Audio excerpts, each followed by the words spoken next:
No one noticed anything strange at first. It was an ordinary morning, the kind where routines move on autopilot and nothing feels out of place. People woke up, took their medicine without thinking, and trusted that what sat on their kitchen shelves was safe. By the end of that day, that trust would be shattered forever. It began quietly, without warning. A 12-year-old girl complained of feeling unwell. She had caught a cold, nothing serious, the kind every family deals with. Her parents gave her a capsule they had used countless times before, something sold in almost every store, something millions of people relied on. Within hours she was dead. At first doctors were confused. Children don't die from common cold medicine. There was no sign of trauma, no illness severe enough to explain it. Then another call came in. A young man, healthy, no medical history, collapsed suddenly after taking the same medication.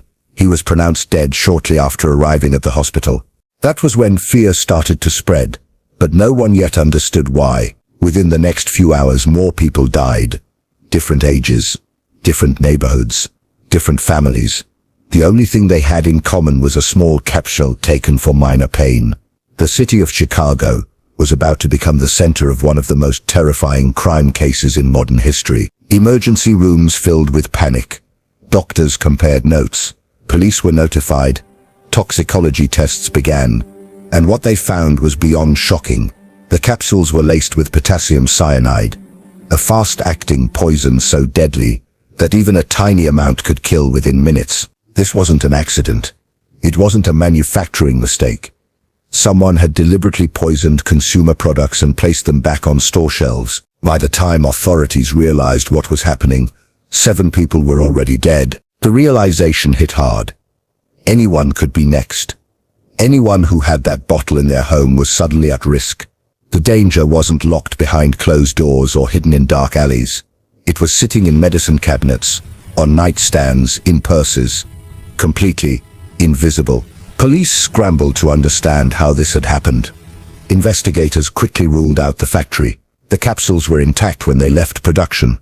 The poisoning had occurred after the products were sold, meaning someone had taken bottles off shelves, poisoned them, and quietly returned them.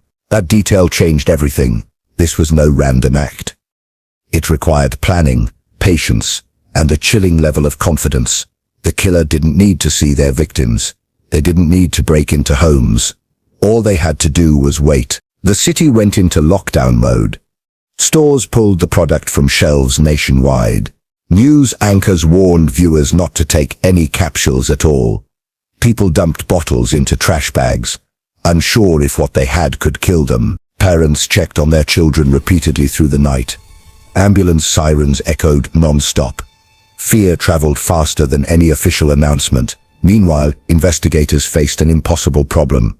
There were no witnesses, no surveillance footage, no pattern in the victims' lives. The crime scene wasn't one location, but an entire city. Each victim's final moments were eerily similar. Sudden dizziness, shortness of breath, collapse. Death followed rapidly, often before help could arrive. Families were left stunned, unable to comprehend how something so small could end a life so quickly. The killer had chosen a weapon that left almost nothing behind.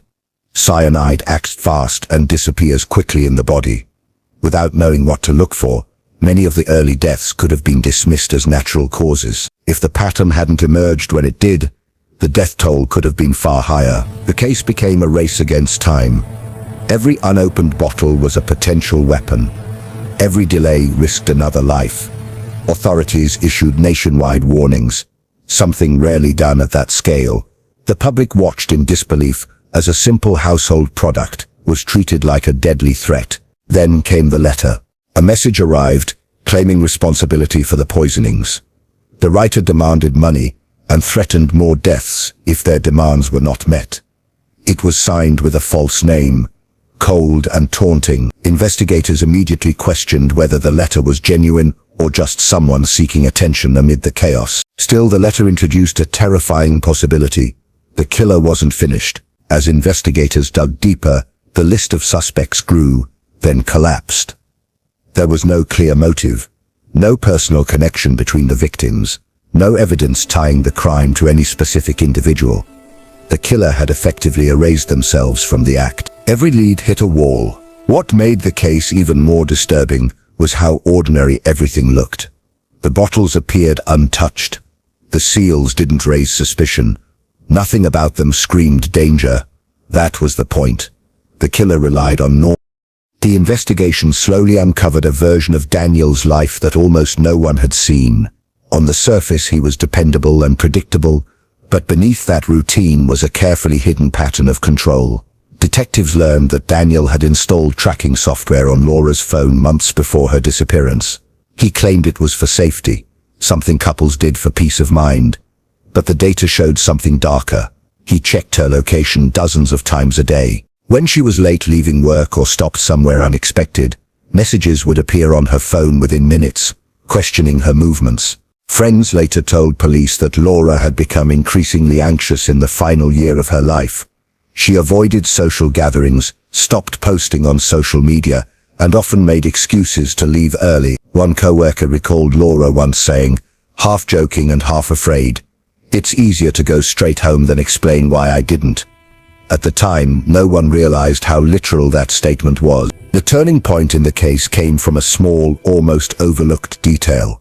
A neighbor living 2 houses down from Daniel and Laura contacted police after seeing the missing person report on the news. He remembered hearing a car engine late on the night Laura disappeared, sometime after midnight. What stood out was not the sound itself, but the timing. Daniel had told police he went to bed early that night and did not leave the house until morning. Traffic camera footage confirmed the neighbor's memory. Daniel's car was captured, leaving the neighborhood at 12:43 a.m. and returning just over 2 hours later. When questioned, Daniel changed his story, saying he had gone for a drive to clear his head. Investigators pressed further, asking why he hadn't mentioned this earlier. He said he forgot. That single word raised more suspicion than any emotional outburst could have. Forensic analysts examined the trunk of Daniel's car. At first it appeared clean. Too clean.